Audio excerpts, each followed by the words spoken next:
Bonjour à tous, aujourd'hui on va parler du money management et comment faire pour avoir un utilitaire de money management qui va être propice à votre portefeuille et comment mettre en place tout ça. On voit ça dans cette vidéo. Alors avant toute chose, je vous invite à vous abonner, à mettre un pouce bleu si vous ne l'avez pas encore fait.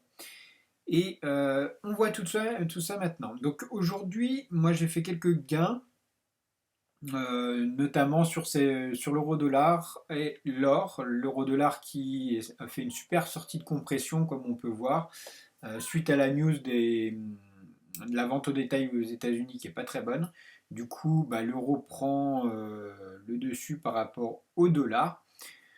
Et j'ai fait aussi de beaux trades aussi aujourd'hui, pareil, bah, même condition, hein, sortie de compression, vous voyez, hein, toutes ces mèches, on est sorti de toutes ces mèches à ce niveau-là, et là on est encore en train de passer à un seuil, je pense qu'on n'ira pas chercher ce niveau-là, la R2 weekly. Mais tout ça pour vous dire que actuellement, les marchés ont de grosses tendances.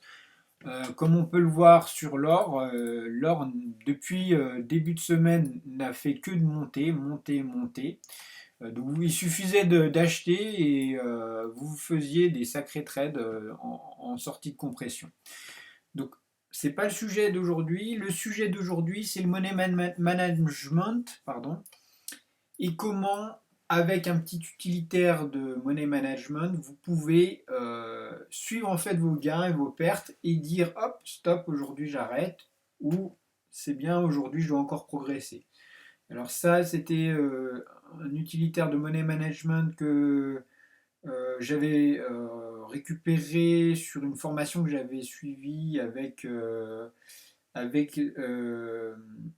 Eric David, qui est un formateur qui est pas mal, enfin qui m'avait initié en tout cas au trading.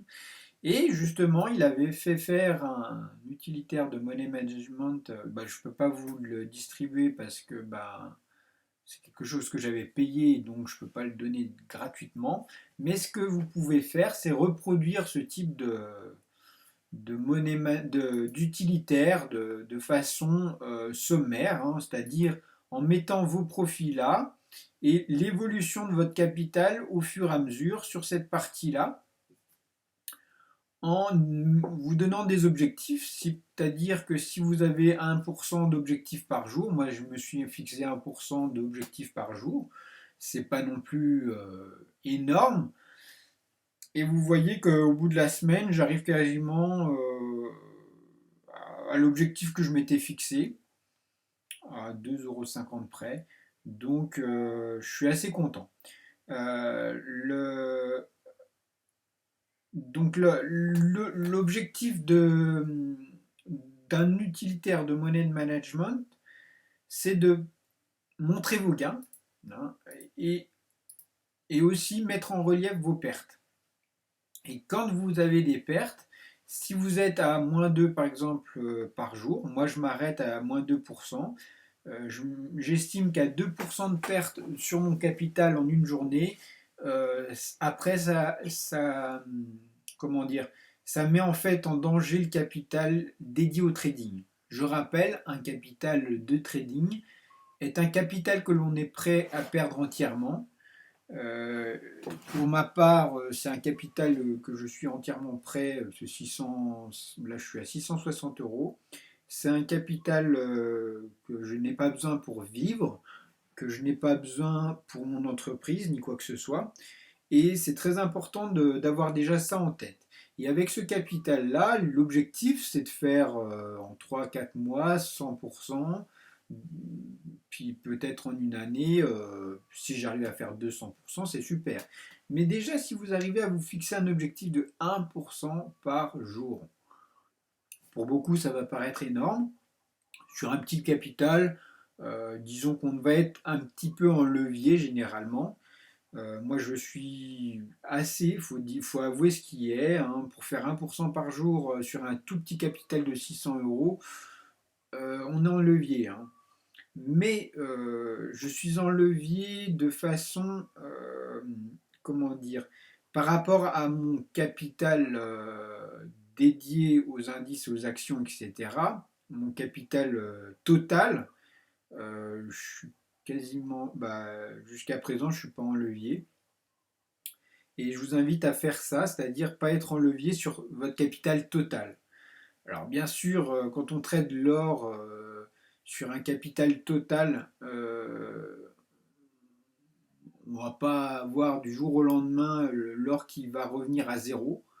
C'est pareil pour les paires de devises, l'euro-dollar ne va pas revenir à zéro, hein, à part si il y a une devise qui chute comme le rouble avait chuté, mais vu que voilà, c'est quand même l'Europe contre les États-Unis, quand on trade là-dessus, voilà. Donc, ça veut dire que même en levier 1, je ne peux pas exploser mon capital. Mais il faut en être conscient quand vous êtes sur du trading, sur des paires de devises, quand vous êtes en levier, vous pouvez devoir plus que les dépenses, enfin les pertes que vous avez engendrées sur un trade.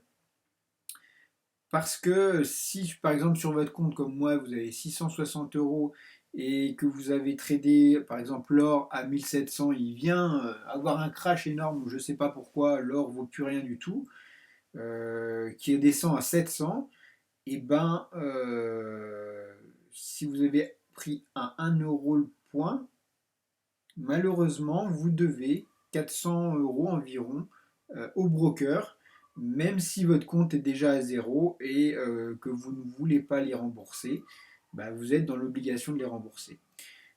Donc, gardez que ça en tête, parce que je vois beaucoup, enfin, et puis moi-même, je m'expose de plus en plus ma stratégie fonctionne, plus je m'expose sur les marchés. Et il faut toujours être conscient qu'un jour, il peut y arriver un crash. Donc, levier 1, 2, 3, mais moi je vais rarement plus parce que j'ai quand même peur, même si on a des stops. Moi je suis tout le temps avec des stop loss. Et il y a quelque chose qui est quand même pas mal, c'est les stops garantis sur des trades un peu longs, hein, du swing trading. Si vous avez une position qui part dans le bon sens, vous gardez un week-end, une semaine, etc. Là, dans ces positions-là, le stop garanti a un vrai avantage, c'est qu'il va protéger d'un crack, d'un phénomène comme on a pu l'apercevoir avec le coronavirus. Et ça, c'est vrai que ça vous assure le nombre de points que vous avez décidé. Et si les cours d'un coup vont beaucoup plus bas, c'est l'assurance du stop garanti qui prend en charge. Donc tout ça est paramétrable chez votre broker, certainement, s'il est agréé, comme Admiral Market, IG, etc. Et donc tout ça pour vous dire que, et d'un, il faut faire attention à vos positions, pas être trop en levier, et de deux, avoir un utilitaire de money management. Vous faites avec Excel votre capital de base, vous faites l'évolution du capital de base. Bon, je ne vais pas vous expliquer comment faire, mais c'est assez basique. Vous mettez votre profit résultat journalier espéré et l'avance retard comme on peut voir ici.